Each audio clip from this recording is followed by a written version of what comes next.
जेके त्रिपाठी साहब, जिस तरह से एम फारूक सैयद साहब जो कि वॉशिंगटन डीसी से हमारे साथ मौजूद हैं, वो अमेरिकन सोसाइटी में जिस तरह के डिवाइड का, जिस तरह के डिवीजन का जिक्र कर रहे थे, अगर मान लिया जाए कि ये डिवीजन मौजूद है जैसा कि नजर भी आ रहा है, तो फिर तो इसका फायदा फिर डोनाल्ड ट्रंप को ही होगा। आप कैसे एनालाइज करेंगे?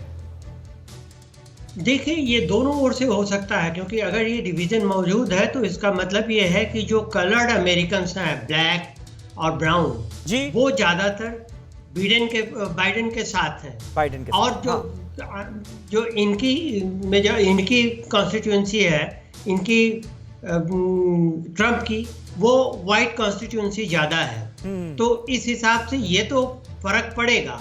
लेकिन जहां तक इंडियंस की बात है, इंडियंस जिन स्टेट्स में है, इंडियंस दोनों ओर से डिवाइडेड है। अब इस पे ये डिपेंड करता है कि कहां पर गुजराती कम्युनिटी ज्यादा है और कहां पर नॉन गुजराती, जैसे साउथ इंडियन या नॉर्थ इंडियन कम्युनिटी है। जहां गुजराती कम्युनिटी है वहां ये आप मान के चल सकते हैं कि शायद वो ट्रंप को वोट दें, बिकॉज हाउडी मोदी के वजह से। लेकिन जहां नॉन गुजराती कम्युनिटी, वहां शायद ये वोट दूसरी ओर जाएगा। जैसे कैलिफोर्निया में आप देख सकते हैं, कैलिफोर्निया में शायद बिडेन को वोट जाएगा। पहले भी, पिछले साल भी कैलिफोर्निया में बिडेन को, डेमोक्रेट्स को ही वोट गया था।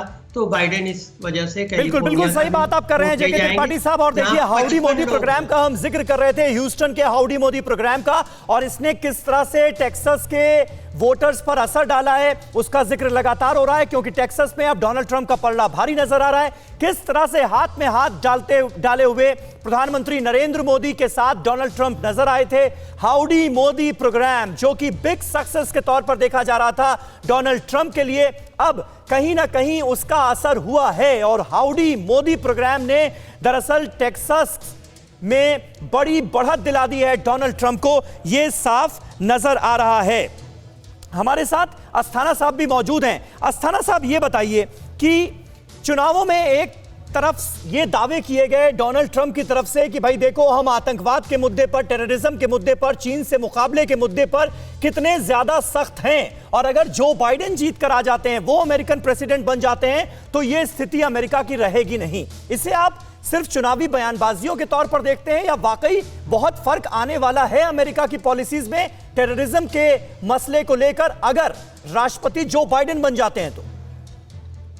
मेरे हिसाब से जो चीन को लेकर पॉलिसीज हैं, उसमें चाहे प्रेसिडेंट कोई भी बने, मुझे नहीं लगता कि बहुत ज्यादा बदली होगा।